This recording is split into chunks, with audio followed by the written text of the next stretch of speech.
Oye, oye, oye. Es hora de otra historia fuera de este mundo de R-Space. La curación no siempre proviene de tener las respuestas o el cierre que pensabas que necesitabas. Viene cuando dejas de esperar a que alguien más lo arregle, comienzas a darte cuenta de que siempre has tenido la fuerza para sanar por tu cuenta. Hoy, en nuestro espacio, encuentras tu paz. No porque alguien más te la dé, sino porque la descubres dentro de ti mismo. Dijo que nunca sobreviviría sin él. 2 años después, está pidiendo dinero mientras estoy comprometida con su primo millonario. Conté la historia en mi canal de YouTube hace meses, pero no tuvo ninguna atracción. Supongo que a la gente no le gusta el trauma. Supongo que ya hay tantas cosas con las que la gente se enfrenta a diario. Así que pensé en compartir la historia aquí. Tal vez esta sea una plataforma mucho mejor para contar este tipo de historia. Además, sus preguntas ayudarán a generar más cosas para discutir en mi canal. Mi mejor amigo siempre dice que mi vida suena como un cuento de hadas. Pero déjame ser claro, no lo es. Fue horrible. Sí, salí victorioso, gracias a Dios. Pero incluso ahora, todavía tengo ataques aleatorios de ansiedad cuando alguien levanta la voz o cuando siento que tengo que explicarme demasiadas veces. Esa histeria, esa opresión en mi pecho, eso es lo que me dejó. Mi terapeuta dice que tengo una forma leve de trastorno de pánico. E incluso ahora, algunos días, tengo que recordarme a mí mismo que estoy a salvo, que soy amado, que no estoy loco. También tengo que decir todo eso frente al espejo. Tenía 23 años cuando lo conocí. Estaba en mi último año de universidad y él ya estaba trabajando, 5 años mayor que yo. Objetivamente, no era el mejor hombre que jamás hayas visto en la calle. Era de estatura promedio, pero tenía una hermosa mandíbula. No se vestía de manera llamativa ni actuaba como el gran jefe, aunque creo que entonces era gerente regional. Trabajó, y todavía trabaja, en finanzas. Pero tenía esa tranquilidad. Algo en su forma de comportarse te hizo sentir protegido y en aquel entonces, eso era precisamente lo que necesitaba, especialmente desde el entorno del que provenía. Él fue intencional conmigo.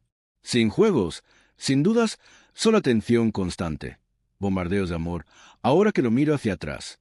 Pero en aquel entonces, parecía todo lo que siempre había querido. Mis amigos decían que tenía suerte. Quiero decir, ¿qué chica de 23 años no se sentiría especial cuando su hombre le envía comida a su albergue, la recoge después de clases y la llama todas las noches solo para decir que la extraña? Recuerdo la vez que tuve un caso grave de gripe durante la temporada de exámenes. Se tomó un tiempo libre en el trabajo solo para cuidarme, me trajo sopa, me frotó la espalda e incluso me ayudó a lavarme el cabello. Fue sacado directamente de un K-drama. Pasó todos los fines de semana conmigo hasta el punto de que ni siquiera tenía tiempo para salir con mis amigos. Y cosas así me convencieron de que había encontrado a alguien que me amaba más allá de lo razonable. Y tal vez, de alguna manera retorcida, él lo hizo. Salimos durante meses antes de que él me propusiera matrimonio. Nos casamos cuando yo tenía 24 años. Y honestamente, el primer año estuvo bien. Nada loco. Discutimos un poco, claro, pero lo atribuí a dolores de crecimiento. Ya sabes, las cosas habituales de los recién casados. Él quería que las cosas se hicieran de cierta manera, y yo todavía estaba tratando de encontrar mi lugar. Hice lo mejor que pude para ser el bueno. Esposa, cocinar, limpiar, vestirme, ser sexy, no ser demasiado exigente. Ese fue el consejo que me dieron desde todos los ángulos. No regañes, haz las paces, respeta a tu marido y Dios sabe que lo hice. Pero poco a poco, el cambio comenzó. Empezó a tener frío. Nuestras conversaciones se agotaron. Intentaba hablar con él y él actuaba irritado, como si le estuviera molestando. A veces, llegaba a casa y se sentaba en silencio, viendo la televisión mientras yo preparaba la cena. Le preguntaba cómo le había ido el día. Repetía lo que había dicho el día anterior. Le preguntaba qué quería comer y decía, lo que sea. Al principio, pensé que simplemente estaba estresado por el trabajo. Estaba tan delirante. Él había cambiado de trabajo, y el nuevo venía con más horas, un rango más alto y mucha más presión. Traté de ser comprensivo. Le di espacio. Me hice cargo de algunas de las tareas del hogar. Incluso comencé a preparar la comida para que no tuviera que esperar cuando regresara a casa. Pero entonces, la manipulación emocional se sumó a lo que ya estaba experimentando. Me gritaba delante de sus amigos, hacía bromas pasivo-agresivas sobre cómo estaba gastando su dinero, a pesar de que tenía un trabajo y contribuía más de lo que debería. Empezó a controlar las cosas sutilmente, diciéndome que amigos debía evitar, que vestidos eran demasiado reveladores y cómo debía hablar cuando estábamos en público. En aquel entonces no lo veía como control. Pensé que solo estaba cuidando de mí. La primera vez que me dijo que estaba demasiado emocionada cuando lloré después de que me insultó, me lo tragué. La primera vez que me llamó inútil porque me olvidé de pagar la luz, le pedí disculpas porque no quería pelear. Pensé que si lo hacía mejor, él volvería a ser el hombre del que me enamoré. Comenzó a amenazar con irse durante cada discusión, lanzando palabras como, «Nunca sobrevivirás sin mí» y «Si salgo, vendrás arrastrándote». Al principio fue impactante, pero después de un tiempo se convirtió en rutina. Y esa es la parte más aterradora. El hecho de que el abuso emocional puede convertirse en una rutina. ¿Y hacia dónde tuve que correr para estar seguro? Mi familia es una historia para otro día, pero los odio a muerte. Volver atrás sería como admitir que fui un fracaso. Lo que más me dolió fue lo estratégico que parecía todo. Poco a poco me había desnudado, haciéndome dudar de mí mismo, cuestionar mi valor. Dejé de disfrazarme, dejé de hablar con mis amigos. Caminaba de puntillas por la casa, siempre tratando de evitar una pelea y siempre tratando de mantener la paz. Luego vino la traición definitiva. El engaño. El engaño no fue ruidoso. No era lápiz labial en una camisa, ni una mujer al azar enviando mensajes de texto a las 2 de la madrugada. Era sutil, escondido en lo que hacía todos los días. Empezó a salir aún más, alegando que eran cenas de trabajo o reuniones. Comenzó a cambiar sus contraseñas, a poner su teléfono boca abajo y a atender llamadas afuera. La actitud defensiva, la forma en que cambiaba el guión y decía que estaba paranoico si preguntaba algo, fue abrumadora. Como si ni siquiera pudiera decir, «Te quedarás fuera más tarde estos días», sin que lo convirtiera en una pelea a gritos sobre cómo estaba tratando de controlarlo. Y fue entonces cuando el gaslighting comenzó con toda su fuerza. Me acusaría de ser inseguro. Decía cosas como, «El hecho de que te hayas dejado llevar no significa que te esté engañando». Eso sí, no me había dejado llevar. Todavía me mantenía, yendo a trabajar, peinándome, tratando de sentirme viva. Pero cuando escuchas algo repetidamente, incluso las mentiras empiezan a parecer hechos. Empecé a creer que ya no era lo suficientemente bueno. Quizás merecía algo mejor. Quizás fue mi culpa. Un sábado decidí limpiar la habitación de invitados porque vendría un huésped de visita el fin de semana. Mientras revisaba el armario, encontré una desconocida bufanda rosa claro con un fuerte olor a perfume. No era mío y definitivamente no pertenecía a mi marido. Cuando le pregunté al respecto, me dio la explicación más ridícula que jamás haya escuchado. «Oh, eso, mi colega lo olvidó en el auto, así que lo traje. Simplemente lo tiré allí». Ambos sabíamos que estaba mintiendo, pero asentí. Estaba demasiado desgastado emocionalmente para luchar. Estaba demasiado cansada para discutir con un hombre que me hacía sentir loca por hacer preguntas sencillas. La confirmación real no llegó hasta unos meses después. Una amiga mía, una de las pocas con las que todavía mantenía contacto, me envió un mensaje por WhatsApp y me dijo que lo vio en un salón una noche de trabajo con otra mujer. Estaban sentados en un reservado de un rincón, cómodos, riendo, tocándose. Dijo que parecían una pareja. Le di las gracias, me encerré en el baño y lloré. Empecé a mirarlo de manera diferente. Comencé a leer sobre comportamiento narcisista, abuso emocional y vínculos traumáticos. Era como si se hubiera disipado la niebla. Por primera vez, pude ver los patrones, la manipulación, la iluminación con gas, el sentimiento de culpa. Y de repente ya no estaba loco. No estaba exagerando. Yo era una mujer destruida emocionalmente por un hombre que decía amarla. Pero aún así no me fui. Y entonces sucedió lo peor. Una noche llegó a casa inusualmente temprano, muy feliz. Se sentó y dijo casualmente, «He estado pensando, tal vez deberíamos tomar un descanso. Podrías quedarte con tu familia por un tiempo». Debo mencionar que él sabía de mi situación familiar. Además, yo sabía lo que quería decir. Quería que me fuera para poder traerla. Tal vez ella lo estaba presionando. Tal vez él se estaba volviendo atrevido. Fuera lo que fuese, había terminado de fingir. Pero no discutí. No lloré. Le dije que lo pensaría y fui directo a casa de mi amigo a pasar la noche. Y esa fue la primera noche que dormí tranquilamente en meses. No me mudé inmediatamente, pero comencé a separarme.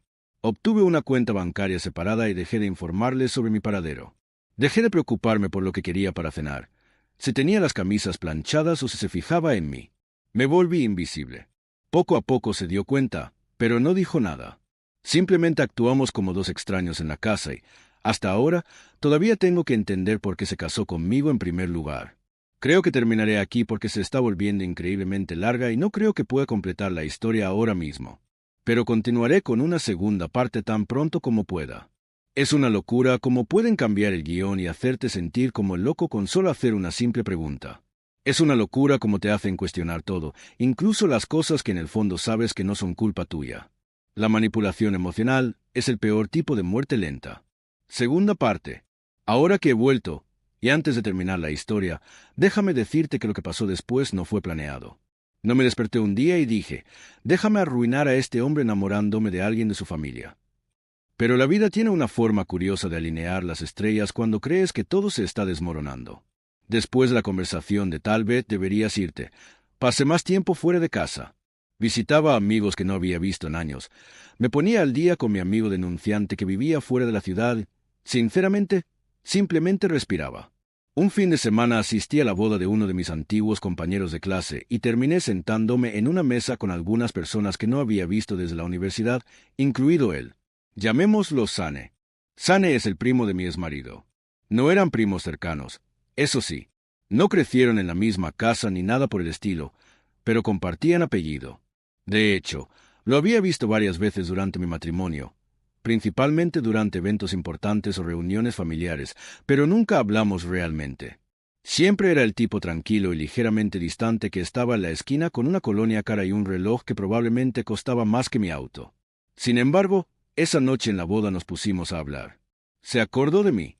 Eres su esposa, ¿verdad? Así que eso es con lo que estuviste lidiando todos estos años. Había dicho, su tono cortés. Entonces no supe qué quería decir con la última parte de su declaración. Simplemente respondí, técnicamente, pero no por mucho más tiempo. No intercambiamos números esa noche, pero la forma en que hablamos, reímos y conectamos me dejó una impresión. Nunca antes había experimentado esto con él. Tal vez el hecho de que mi ex no me vigilara cada segundo fue un punto de inflexión. Unos días después, me encontró en Instagram y me envió un simple DM. Te veías hermosa esa noche. Espero que hayas estado bien. Y así se encendió la chispa.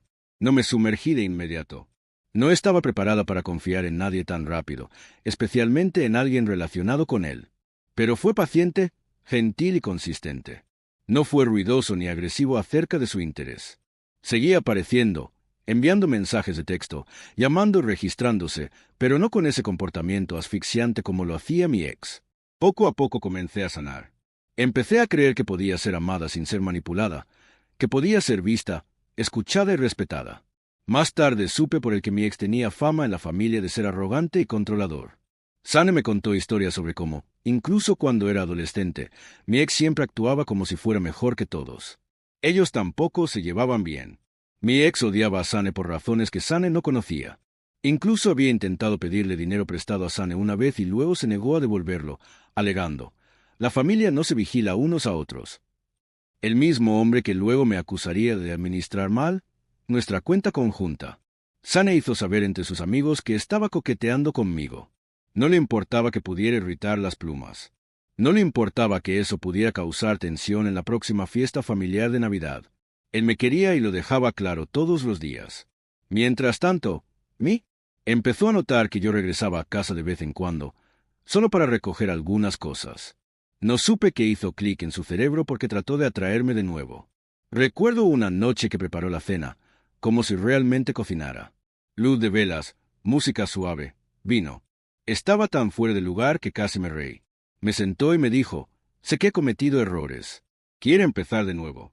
Eres lo mejor que me ha pasado. Lo juro, estaba tan sorprendida.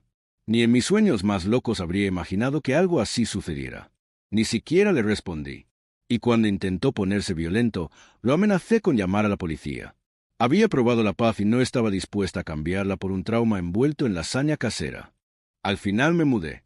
Mi lugar, al principio, antes de que Sane y yo nos pusiéramos lo suficientemente serios como para hablar de vivir juntos. Y antes de que preguntes, no nos apresuramos a hacer nada. Nos tomamos nuestro tiempo. Respetó mi ritmo, mis sesiones de terapia, mis miedos y mis problemas de confianza. Me dio espacio para ser vulnerable, llorar sin juzgar, sanar sin presión.